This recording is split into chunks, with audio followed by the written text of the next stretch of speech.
तो आज आम भिडियो जाना 2024 सिटी एग्जाम आसवा ओडिया क्वेश्चन गुड़ी ओके। तो प्रथम क्वेश्चन हूँ तुम देख ये सामने अच्छी जिह्वार उच्चता दृष्टि स्वरवर्ण गुड़िकर ध्वनि को केते भाग विभक्त कराई 3 भाग 4 भाग 5 भाग 6 भाग। ठीक आंसर टी हूँ 4 भाग ओके। तापर क्वेश्चन कौन कहला ओगाड़ी आटिका आरिसा गिना इत्यादि केउं शब्द पर्यायभुक्त। ऑप्शन देला तत्सम ना तत्भव देशज ना वैदेशिक कौन हम एका सठिक आंसर हो तुम देशज। तापर क्वेश्चन कौन कहला बाली कहला जा जा मु तो परी केते रावण देखी एठारे रावण क्यों विशेष्य है ये रावणटा कौ विशेष्य नामवाचक विशेष्य ना जातिवाचक विशेष्य ना वस्तुवाचक विशेष्य ना गुणवाचक विशेष्य। सठिक आंसर हूँ जातिवाचक विशेष्य ओके। जातिवाचक विशेष्य कौन पे है तो रावण गोटे नाम किंतु ये कहुई तो भली केते रावण देखी केते रावण माने रावण गोटे जाति हो गला ओके। ये नाम को कहनी ये जातिवाचक विशेष्य हम है। तापर क्वेश्चन कौन कहला मु घरे थाई मोर सबकि चोरी हो गला एथारे थाई क्यों क्रिया। ऑप्शन देला सकर्मक क्रिया अकर्मक क्रिया द्विकर्मक क्रिया कर्मक क्रिया कौन हम आंसर सठिक आंसर हूँ अकर्मक क्रिया। तापर क्वेश्चन कौन कहला क्रिया विशेषण क्रियापद को विशेष्य करुवा बेले क्रियाज विशेषण क्या करे। क्रिया विशेषण क्रियापद को विशेषित करुवा बेले क्रियाज विशेषण क्या करे माने क्रियाज विशेषण क्या विशेषित करे है क्या करे विशेष्य को करे ना सर्वनाम को करे ना अव्यय करे ना विशेषण करे कौन हम सठिक आंसर हूँ तुम विशेष्य को करे। तापर क्वेश्चन कौन कहला लावण्य यार व्युत्पत्तिगत अर्थ हेउछि लवणर भाव बा लवणत्व किंतु यार व्यवहारिक अर्थ हेउछि कांति बा सौंदर्य। एणु एठारे लावण्य केउं शब्द पर्यायभुक्त तबे ये लावण्यटा केउं शब्द पर्यायभुक्त। ऑप्शन देला अजगरूढ़ जगरूढ़ यौगिक रूढ़ ना रूढ़ शब्द कौटा हम आंसर तुम सठिक आंसर हम रूढ़ शब्द। तापर क्वेश्चन कौन कहला तत्सम अर्ध तत्सम तद्भव देशज प्रभृतिर शब्द गुड़िक क्यों परिवार अंतर्गत। ऑप्शन देला मौलिक यूरोपीय जावनिक आफ्रिकीय कौन हम आंसर यार सठिक आंसर हूँ तुम मौलिक। तापर क्वेश्चन कौन कहला क्यों उपसर्गटी ओडिया रे लोभ बा मंगल अर्थ रे व्यवहृत हुए क्यों उपसर्गटी लोभ बा मंगल अर्थ रे व्यवहार हुए सम सु परा प्र कौटा हम सठिक आंसर हम सु।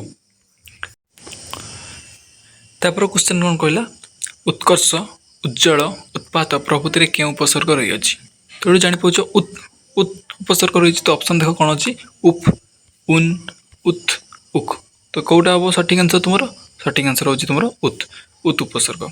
तापर क्वेश्चन कौन कहला अधस्तन अर्थरे व्यवहृत उपसर्ग केउटी तो क्यों उपसर्गटा तुम अधस्तन अर्थरे व्यवहृत होइछि तो ऑप्शन देला बी अभि अपि उफ कौटा हम तुम सठिक आंसर हूँ उफ। तापर क्वेश्चन कहला अधिष्ठात्री अभिनेत्री दात्री प्रभृति स्त्रीवाचक शब्द गुड़ी पुरुषवाचक परिणत करने को हेले क्यों प्रत्यय जोग हेबो कौन प्रत्यय जोग हेबो अभिनेता अभिनेत्री को अभिनेता करा जीवो दात्री को दाता करा जीवो तो कौ प्रत्यय जोग होछि आ प्रत्यय तो ऑप्शन देखो कौन देछि अ प्रत्यय आ प्रत्यय ई प्रत्यय हस्व प्रत्यय दीर्घ प्रत्यय कौटा हम ताले आ प्रत्यय हम तो सठिक आंसर होछि आ प्रत्यय। तापर क्वेश्चन कौन कहला विरूपाक्ष त्रिलोचन धुर्जची प्रभृति समानार्थक शब्द सहित आउ क्यों शब्दटी गृहीत तो ये जो 3टा थिला तार सहित कौ शब्दटा समान। ऑप्शन देला भुवन महादेव मातंग अनेक तो ऊपर जो 3टा देथिला तो समान सहित कौन हम त्रिलोचन किए महादेव शिव तो ऑप्शन हम महादेव सठिक आंसर हूँ तुम महादेव। तापर क्वेश्चन कौन कहला ओडिया भाषा रे रूढ़ी केते प्रकार रूढ़ी 3 प्रकार कौन कौन क्रियायुक्त क्रियाहीन तुलनात्मक तो ऑप्शन देला देख 2 3 4 5 तो आंसर हम तुम 3। तापर क्वेश्चन कौन कहला इंद्रचंद्र न मानिबा यह क्यों प्रकार रूढ़ी देख ये कौन अच्छी क्रिया अच्छी क्रियायुक्त अच्छी न मानिबा तो यहाँ कौन हम क्रियायुक्त रूढ़ी तो ऑप्शन कौन देला देख व्यवहारिक रूढ़ी क्रियायुक्त रूढ़ी क्रियाहीन रूढ़ी उपमावाचक रूढ़ी ତ ସଠିକ୍ ଆନ୍ସର୍ କ'ଣ ହେବ ନା କ୍ରିୟାଯୁକ୍ତ ରୂଢ଼ି। ତାପରେ କ୍ୱେଶ୍ଚନ୍ କ'ଣ କହିଲା, କେଉଁ ପ୍ରକାର ରୂଢ଼ିରେ ଚିତ୍ରଧର୍ମୀ ଆବେଦନ ସ୍ପଷ୍ଟ ପରିଲକ୍ଷିତ ହୋଇଥାଏ? ଚିତ୍ରଧର୍ମୀ ଆବେଦନ ସ୍ପଷ୍ଟ ପରିଲକ୍ଷିତ ହୋଇଥାଏ। ତ କ'ଣ କହିଲା ଅପସନ୍? ବ୍ୟବହାରିକ ରୂଢ଼ି, କ୍ରିୟାଯୁକ୍ତ ରୂଢ଼ି, କ୍ରିୟାହୀନ ରୂଢ଼ି, ଉପମାବାଚକ ରୂଢ଼ି। ତ ସଠିକ୍ ଆନ୍ସର୍ କ'ଣ ହେବ? ସଠିକ୍ ଆନ୍ସର୍ ହେବ ତୁମର ଉପମାବାଚକ ରୂଢ଼ି। ତାପରେ କ୍ୱେଶ୍ଚନ୍ କ'ଣ କହିଲା? କ୍ୱେଶ୍ଚନ୍ କହିଲା ଓଡ଼ିଆ ବର୍ଣ୍ଣମାଳାରେ ବ୍ୟବହୃତ ଖଣ୍ଡ ଧ୍ୱନିଗ୍ରାମ ସଂଖ୍ୟା କେତେ?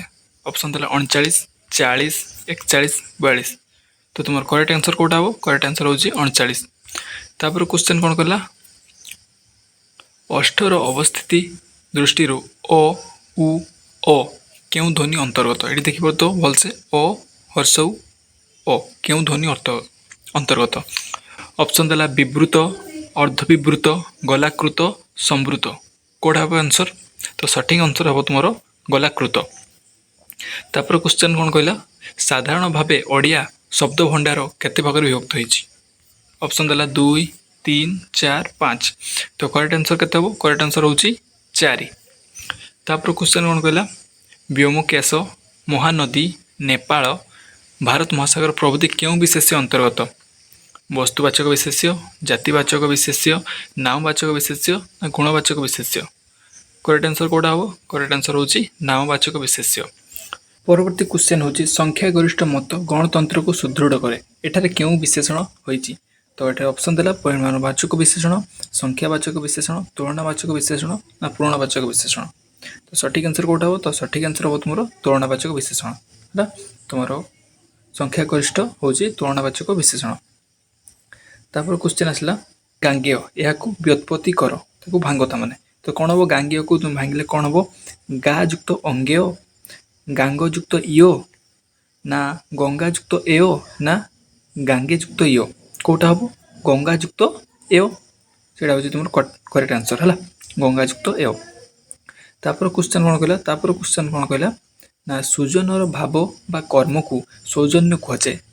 ଏହା କେଉଁ ଶବ୍ଦ ପର୍ଯ୍ୟାୟଭୁକ୍ତ? ତ ସୁଜନକୁ ସୌଜନ୍ୟ କହୁଛି, ଏଇଟା ହେଉଛି କେଉଁ ଶବ୍ଦ? ରୂଢ଼ ଶବ୍ଦ, ଯୌଗିକ ଶବ୍ଦ, ଯୋଗରୂଢ଼ ଶବ୍ଦ ନା ଅଯୋଗରୂଢ଼ ଶବ୍ଦ? କେଉଁଟା ହେବ? ତ ତୁମର କରେକ୍ଟ ଆନ୍ସର୍ ହେବ ଯୌଗିକ ଶବ୍ଦ। ତାପରେ ଆସିଲା ତୁମର ନେକ୍ସଟ କ୍ୱେଶ୍ଚନ୍। ନେକ୍ସଟ କ୍ୱେଶ୍ଚନ୍ରେ କହିଲା ଅପରୂପ ସଂସ୍କୃତରେ କୁତ୍ସିତ ଅର୍ଥରେ ବ୍ୟବହୃତ ହେଉଥିବା ବେଳେ ଓଡ଼ିଆରେ ଅତିମାତ୍ରାରେ ସୁନ୍ଦର ଅର୍ଥରେ ବ୍ୟବହୃତ ହୁଏ। ଏଠାରେ ଶବ୍ଦର କ'ଣ ଘଟିଲା? ଆଉ ଥରେ କ୍ୱେଶ୍ଚନ୍ଟା ଶୁଣ। ଅପରୂପ ସଂସ୍କୃତରେ କୁତ୍ସିତ ଅର୍ଥରେ ବ୍ୟବହୃତ ହେଉଥିବା ବେଳେ ଓଡ଼ିଆରେ ଅତିମାତ୍ରାରେ ସୁନ୍ଦର ଅର୍ଥରେ ବ୍ୟବହୃତ ହୁଏ। ଅପରୂପଟା ସୁନ୍ଦର ଅର୍ଥରେ ବ୍ୟବହୃତ ହୁଏ। ତ ଏଠାରେ ଶବ୍ଦର କ'ଣ ଘଟିଲା? କ'ଣ ଘଟିଲା? ଅପରୂପଟା ସୁନ୍ଦର ହେଇଛି। ତ କ'ଣ କଲା? ପୂର୍ବ ପ୍ରତ୍ୟୟ ଯୁକ୍ତ, ପର ପ୍ରତ୍ୟୟ ଯୁକ୍ତ, ଅର୍ଥାଦେଶ ନା ତୁମର ଅର୍ଥସ୍କର୍ଷ? ଅର୍ଥସ୍କର୍ଷ। ତ କେଉଁଟା ହେବ ତୁମର ଆନ୍ସର୍? ତୁମର ସଠିକ୍ ଆନ୍ସର୍ ହେଉଛି ତୁମର ଅର୍ଥସ୍କର୍ଷ। ହେଲା, ତାପରେ କ୍ୱେଶ୍ଚନ୍ କ'ଣ କହିଲା? କେଉଁ ଉପସର୍ଗ ପ୍ରୟୋଗରେ କ୍ଷୁଦ୍ରତ୍ୱ ବା ଅଂଶବିଶେଷ କିମ୍ବା ଆଧିକ୍ୟ ବା ଅଧିକ ଅର୍ଥରେ ପ୍ରକାଶ କରେ? କେଉଁ ଉପସର୍ଗ? ପ୍ର, ପରା, ସମ୍, ଅଫ୍।